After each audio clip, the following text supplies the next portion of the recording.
Bonjour à tous, nous sommes les noyeux jeunes interprètes et modérateurs, JPM en abrégé. Nous sommes dans notre émission. Aujourd'hui, nous allons développer les thèmes tirés des psaumes 119, verset 5, qui est la prière que David faisait à Dieu qui lui rende la vie selon sa parole. Pour débattre de cette émission, nous allons les faire à trois. Et il y a les frères Gustave, à qui je dis bonjour, bonjour frère Gustave. Nous avons aussi frère Joseph, bonjour frère Joseph. Et nous avons aussi l'Assemblée avec qui nous allons aussi partager. Avant toute chose, à tout honneur, toute gloire, nous allons donner la parole à frère Gustave qui va prier pour l'ouverture de l'émission. Oui, prions. Éternel Père des armées, Père des gloires, au nom puissant de Jésus-Christ, nous te disons merci pour ces moments. Au Père, nous te disons merci encore, tu as fait ce que nous puissions nous retrouver ici et parler de ta part. Selon ces thèmes où, Père, nous allons développer et permettre à tes enfants de comprendre encore comment ils doivent marcher, comment ils doivent aussi, Père, se comporter face à toi. Ainsi, Père, nous demandons aussi à ce que tu puisses nous assister, nous qui allons intervenir, ainsi que les publics et ceux qui nous suivent en ligne, afin que nous puissions, Père, comprendre et assimiler ta parole. C'est dans les noms puissants de Jésus-Christ que nous avons ainsi prié. Amen. Nous revenons encore, nous rappelons les thèmes, nous développons les thèmes. Dieu, rends-moi la vie selon ta parole. Nous avons tiré ce thème des psaumes 119, verset 25. Frère Gustave, que devrons-nous comprendre par là? Dieu, rends-moi la parole. Oui, merci beaucoup pour la parole. Comme nous venons de les développer, comme nous venons de le dire, rends-moi la vie selon ta parole. C'est un thème tiré dans le livre des psaumes, chapitre 119, le verset 25. Ce que nous voulons comprendre, c'est que ces thèmes reflètent la vie d'un enfant de Dieu, si je me permets de le dire. Pourquoi? Puisque ici sur Terre, nous vivons plusieurs choses, nous vivons plusieurs réalités. Mais pour marcher étant un enfant de Dieu, on doit se conformer à la parole de Dieu. Se conformer à la parole de Dieu, c'est dire que marcher selon la volonté de Dieu et rester toujours fidèle à sa parole. Donc, si je comprends bien, je peux confirmer que personne sur cette terre ne peut vivre comme il le veut. Oui, si je me permets de le dire, puisqu'on comprend d'abord que nous ne sommes pas tous chrétiens. Il y a aussi il y a des musulmans et il y a des païens qui vivent selon leurs désirs et qui vivent selon ce qu'ils veulent. Mais nous, étant enfants de Dieu, nous étant chrétiens, nous ne pouvons pas vivre selon nos désirs. Donc pour vivre un enfant de Dieu, pour vivre, il doit toujours vivre selon la parole de Dieu, être attaché à la parole de Dieu. Et maintenant, nous chrétiens, y a-t-il alors des préalables qu'il faut suivre pour que nous ayons la vie selon la volonté de Dieu? Oui, absolument, il y a des choses à faire. On peut les savoir. Plusieurs choses à faire, oui. Déjà, quand on est enfant de Dieu et qu'on veut vivre selon la parole de Dieu, on doit comprendre que vivre selon la parole de Dieu, c'est se conformer à la parole de Dieu. C'est marcher selon la parole de Dieu, selon ce que Dieu veut. Et parmi les choses à faire, il y en a plusieurs, mais on peut se permettre d'en citer trois. Nous avons marché dans l'obéissance de l'Éternel.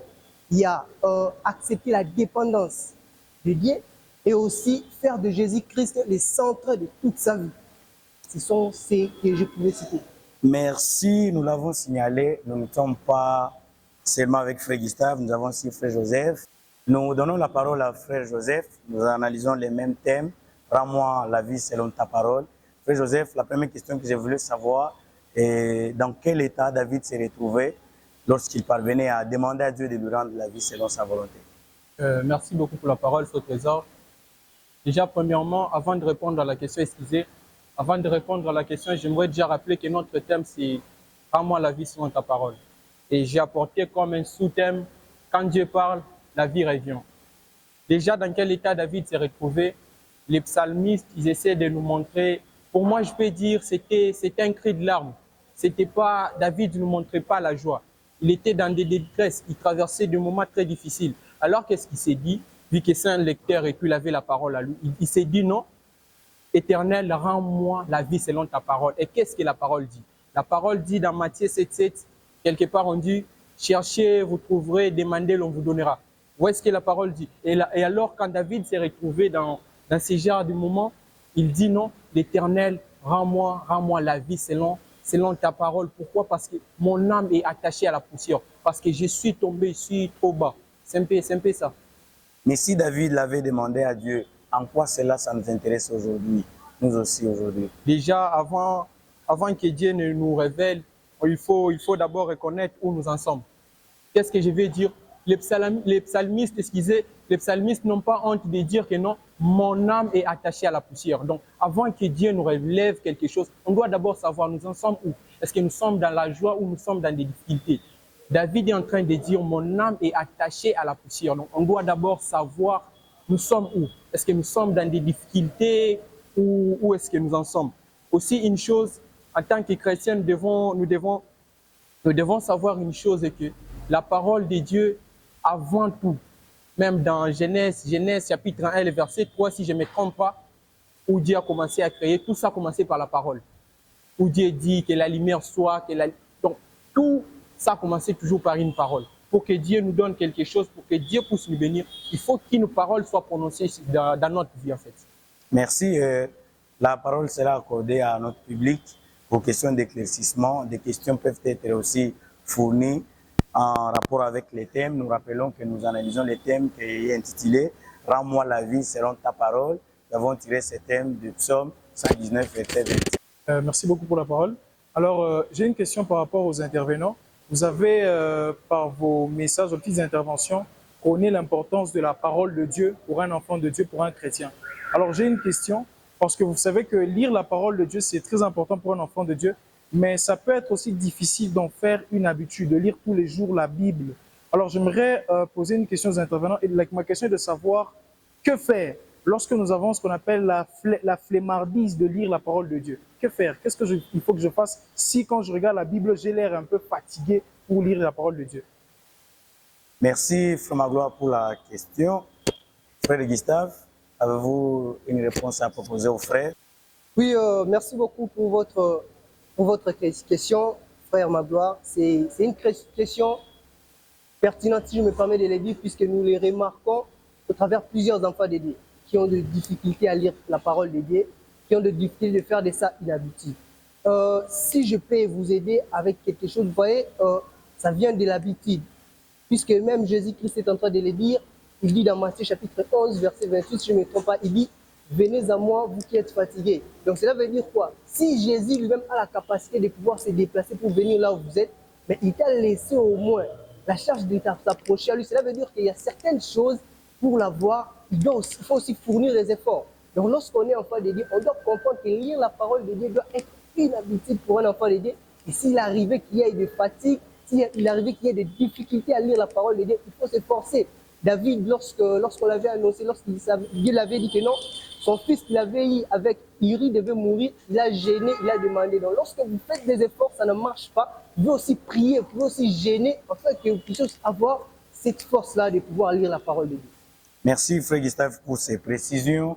Nous nous tournons encore vers notre public pour une autre question. Merci d'avoir accordé la parole. C'est un bon sujet qui est tiré dans le psaume 119, verset 25. C'est David qui dit « Rends-moi la vie selon ta parole ».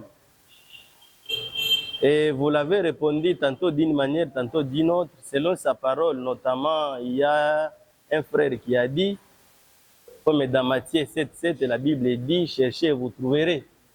Et ma question est de savoir, l'auteur David qui disait à Dieu « Rends-moi la vie selon ta parole ». Selon vous, les intervenants, il parlait de quelle vie? C'était la vie matérielle ou en dehors de la vie matérielle, il parlerait peut-être de notre vie, notamment la vie spirituelle et ainsi de suite. Merci. Merci, Frère Pascal, pour la question. Frère Joseph, pouvez-vous apporter des explications, des éclaircissements à ça? Merci beaucoup. Merci aussi, frère, pour la question. On peut retenir où ce que je peux répondre à ce qui concerne cette question. Déjà, ce que je peux donner comme réponse à cette question est que si on regarde la vie de David, David était un roi. Alors, vu qu'il était roi, je ne pense pas vraiment que David, cette parole-là, il parlait de la vie à ce qui concerne le matériel, parce qu'il était roi. Je peux dire que David était riche, il avait la richesse. Selon moi, je peux dire, il parlait de la vie spirituelle en fait.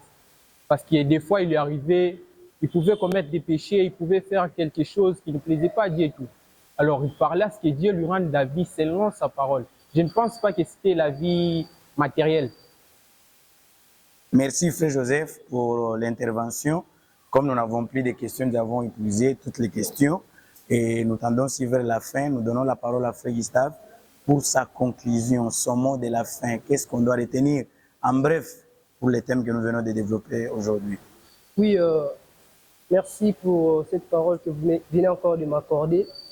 D'après tout ce que nous avons vu et d'après tout ce qu'on a développé ici, de ces thèmes, rends-moi la vie selon ta parole, c'est que je peux dire et conclure, c'est que ici sur terre, on doit comprendre que nous qui sommes enfants de Dieu, l'unique façon de plaire à Dieu, l'unique façon de se sentir à l'aise et d'être toujours à la voie de l'Éternel et espérer un jour à hériter du royaume des cieux, c'est de se conformer à la parole de Dieu. Et on a tout ce qu'il nous dit, c'est que nous puissions faire en sorte que nous puissions être conformes à la parole de Dieu. Voilà. Merci, frère Gustave. Frère Joseph aussi, un peu de mots, votre mot de la fin. Que devrons-nous retenir?